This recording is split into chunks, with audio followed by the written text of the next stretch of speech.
minha irmã, seja bem-vindo a mais um episódio do Evangelho em Nós. Hoje, em continuação ao nosso estudo do livro do Evangelho segundo o Espiritismo, estudaremos o item que começa falando sobre quem é minha mãe e quem são meus irmãos. Vamos lá então, meus irmãos. Quem é minha mãe e quem são meus irmãos? E tendo vindo para casa, ali se reuniu tão grande número de pessoas que nem mesmo puderam fazer sua refeição. Quando seus parentes tomaram conhecimento disso, vieram para se apoderarem dele porque, segundo diziam, Jesus havia perdido o espírito. Entretanto, sua mãe e seus irmãos chegaram e, permanecendo do lado de fora, mandaram chamá-lo. Ora, o povo estava sentado ao seu redor e disseram a Jesus: Tua mãe e teus irmãos estão lá fora e te chamam. Mas ele respondeu: Quem é minha mãe e quem são meus irmãos? E olhando aqueles que estavam sentados à volta dele, disse: Eis aqui minha mãe e meus irmãos, porque todo aquele que faz a vontade de Deus, esse é meu irmão e minha mãe. A passagem está em Marcos, capítulo 3, no versículo 20 e 21, e também do 31 ao 35. Também se encontra em Mateus, capítulo 12, versículo do 46 ao 50.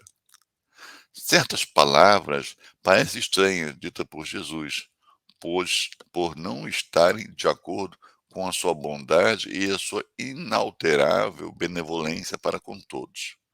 Os incrédulos não deixaram de fazer disso uma arma, dizendo que ele se contradizia a si mesmo. Um fato irrecusável é que a sua doutrina tem como base fundamental, como pedra angular, a lei de amor e de caridade.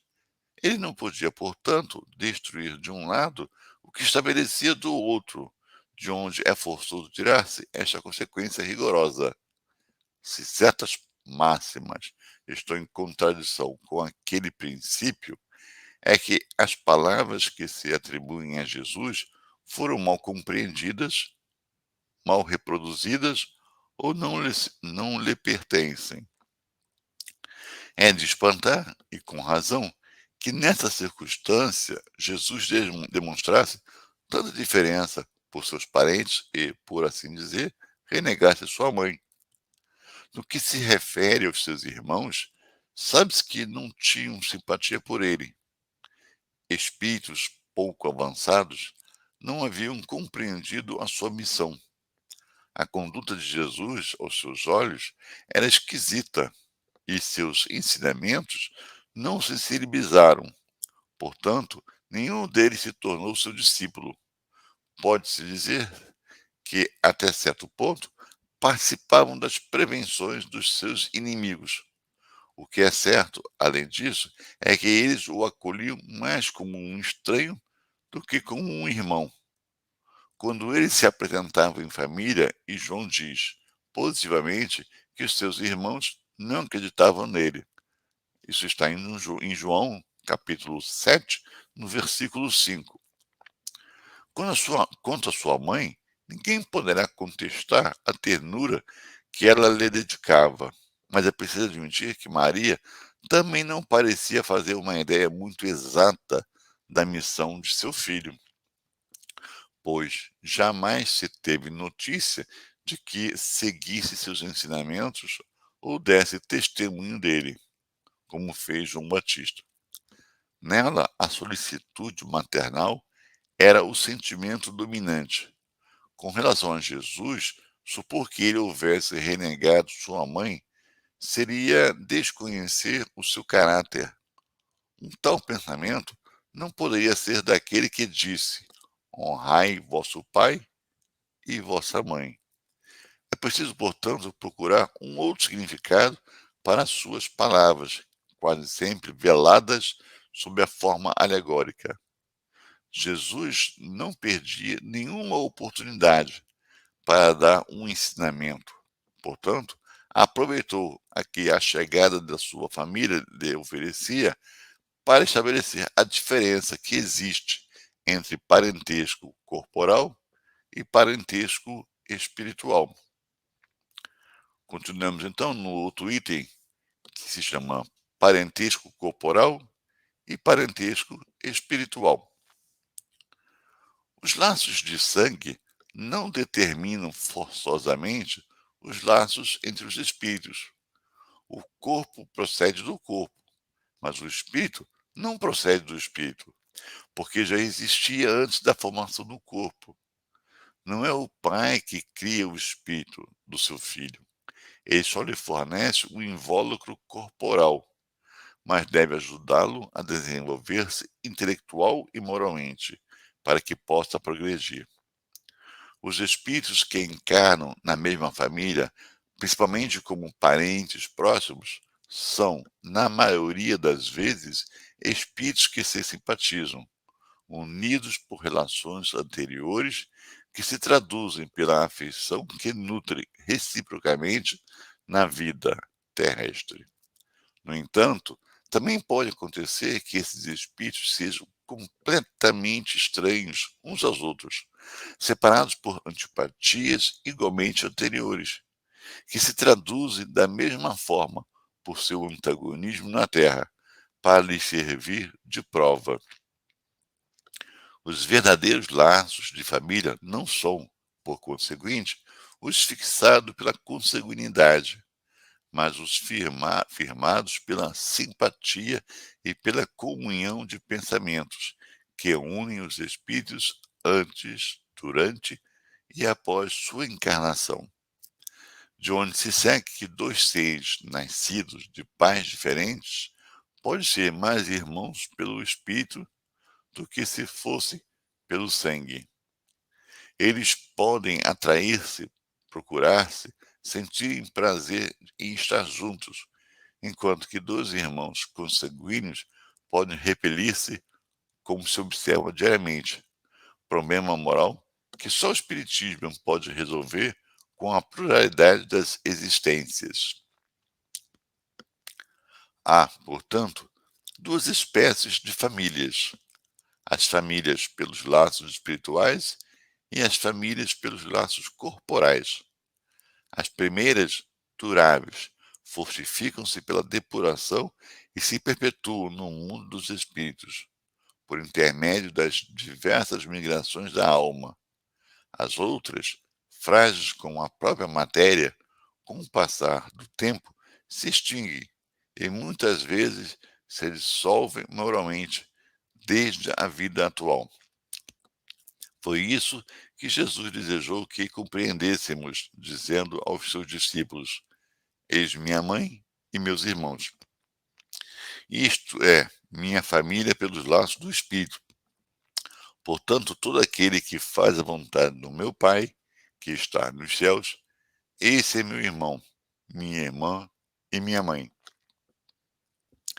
A hostilidade de seus irmãos é claramente expressa pela narração de Marcos, pois que eles, como afirma o evangelista, pretendiam apoderar-se de Jesus sob o pretexto de que ele havia perdido o espírito. Ao ser avisado da chegada da sua família e conhecendo o sentimento deles a seu respeito, era natural que ele dissesse, referindo-se aos seus discípulos, sob o ponto de vista espiritual: Eis os meus verdadeiros irmãos. Sob o ponto de vista espiritual, sob o ponto de vista espiritual, eis os meus verdadeiros irmãos. Sua mãe encontrava-se com eles, e Jesus generaliza o seu ensinamento, o que não significa, de maneira alguma, que ele tenha pretendido dizer que sua mãe, segundo o corpo, não lhe era nada como espírito, e que por ela só sentia indiferença. Sua conduta, em outras circunstâncias, provou suficientemente o contrário. Bem, meus irmãos, então essa é uma passagem bem conhecida dos evangelhos, né? Que eu acredito que vocês devem ter essa oportunidade de ter tomado conhecimento disso daí. Então vamos fazer algumas reflexões. A gente tem que ter bem claro para nós que a mensagem de Jesus foi sempre o amor, a doçura. Então, realmente, a gente tem que atentar para esse detalhe. quando chega uma coisa para nós, como sendo dito por Jesus, uma ação, uma fala de Jesus, nós temos que sempre que ponderar se realmente foi, né? Se não foi mal compreendida, se não foi mal entendida, se realmente foi Jesus. E a gente entendendo que foi, nós temos que entender esse propósito, porque Jesus não se contradisse, né? E nós vimos na explicação que o Evangelho nos traz, que realmente muitas pessoas que passam por nós em nossas vidas, nós temos um carinho tão grande, uma afeição sincera. E muitas das vezes, meus irmãos, nós não conseguimos explicar o porquê. Da mesma forma, meus irmãos, acontece o contrário, com pessoas que passam pela nossa vida, pela nossa encarnação, e sem fazer nada para conosco, ou nós para com eles, né? Nutrimos uma certa antipatia, uma certa animosidade, não nos causam um sentimento confortável, agradável a sua aproximação, a sua presença. Forçoso é, então, compreender que se as explicações, tanto para um caso como para outro, não se encontram na vida que estamos, há de ser numa vida passada. Aí vem a questão, né, da pluralidade das encarnações em que nós estamos expostos para nosso aprendizado, para o burilamento do ser que somos. E aí, o que é a família para nós? O que significa família? Muitos vão dizer que família é constituída por um pai, por uma mãe, por irmãos, ou seja, homens e mulheres, que têm a mesma hereditariedade, são filhos, né? No caso, os filhos são oriundos desse casal, vivem no mesmo lar, recebem a educação desses pais, há uma troca, né, recíproca de carinho, de afeto, de respeito, às vezes não tanto, vivem no mesmo lar, sou reconhecido por outros, por essa união, esse laço de união. Então, muitos dirão, família é isso. É isto que a sociedade coloca. E materialmente falando, este é o conceito de família. Mas à medida que vai se passando, que nós vamos nos desenvolvendo, vamos entendendo que a família também é essas pessoas que a gente tem afinidade, tem carinho, a gente se procura, né? Porque ao longo de várias centenas de milhares de encarnações, constituímos com elas relações de afinidade também. Só que nesta, viemos em grupos familiares diferentes. Mas a relação que nos une é tamanha que nos procuramos, desejamos seguir. E aí nós lembramos da mensagem do Mestre Jesus, em que se refere a Deus como Pai. Moisés traz para nós o conceito de Deus único, né? Mas Jesus traz para nós o conceito de Deus Pai. E se Deus, o ser único, supremo, Pai, é Pai de tudo o que criou. Então todos nós pertencemos a uma mesma família, em que tem em Deus a figura do Pai. Então, meus irmãos, a gente observa que Jesus, nesta oportunidade, neste fato relatado pelas Escrituras, Ele mais uma vez aproveita para mostrar para cada um de nós a relação que devemos nutrir entre nós, de irmãos, de próximos, né? Devemos nos querer bem, devemos nos ajudar nesta caminhada, nesta convivência. Somos todos pertencentes a uma mesma família, a família universal. Não quer dizer, meus irmãos, que uma seja mais importante do que a outra, como a própria leitura de hoje nos traz, que nos diz que uma boa parte, né, dos membros de uma família estão juntos por se amarem, por gostarem-se um do outro, sentirem-se confortável com a presença. Se procuram. É uma família, neste caso, material e espiritual. Há casos que isso não acontece, em que a situação de estarem numa mesma família material é uma ferramenta, um instrumento ofertado pelo Pai para que nós nos resolvemos, entendamos a diferença, compreendamos e nos aproximemos através dos laços de afeto que une uma família a abrandar a mágoa, o ressentimento, a animosidade que existe entre esses elementos. Não é verdade, meus irmãos? Então, olhemos com este olhar, né, de um ser eterno, esse é um ser, né, imortal, melhor dizendo, um ser imortal que somos, que tivemos várias encarnações, várias. Não sabemos dizer ao certo quantas, mas várias, mas infinitas outras,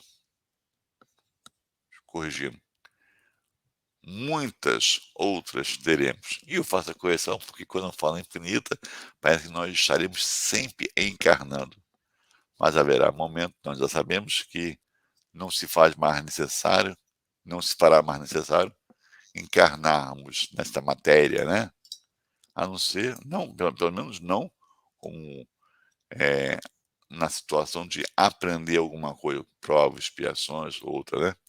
Mas sim para auxiliar, como Jesus fez. E como outros aqui vieram, para trazer a sua contribuição para a humanidade, para os seus irmãos. Então, uma dica também, um ensinamento, melhor dizendo, fica para todos nós, essa passagem.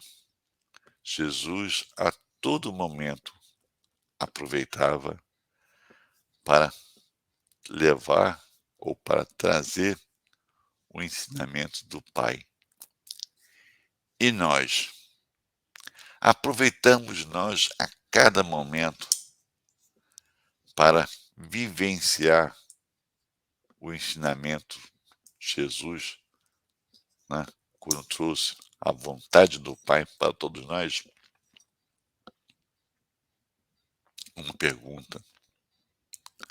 Outra, vivemos como família, seja ela corporal ou espiritual, entendemos que o que estamos aqui a fazer é para desenvolver, praticar o amor que reside em cada um de nós.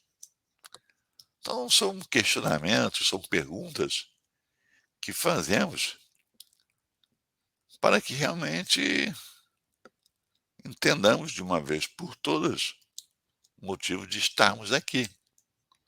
Não estamos aqui a passeio, não. Estamos aqui na construção de um ser melhor, né? No criar condições de ver melhor, de se aproximar mais do nosso Pai, que muito nos ama, que está o tempo todo conosco, mas não quer dizer que nós estamos sentindo, né. Então para isso nós estamos aqui. Meus irmãos, é esta a reflexão que trazemos para esta semana. Que vocês possam, em seus lares, que vocês possam, em suas vidas, refletir sobre cada uma dessa fala que aqui trouxemos, né, para nos posicionarmos, tá? E como eu falo sempre, fica aqui o convite para que na semana que vem possamos aqui mais uma vez nos reunirmos para falar do Evangelho em nós. Traga seus familiares, traga seus amigos, ou convide-os, né, para que fique mais prazeroso ainda, porque quanto mais amigos e irmãos juntos estarmos, mais prazerosa será esta relação que aqui criamos, né. Fique com Deus e uma boa semana para cada um de vocês. Muita paz. Que assim seja, graças a Deus.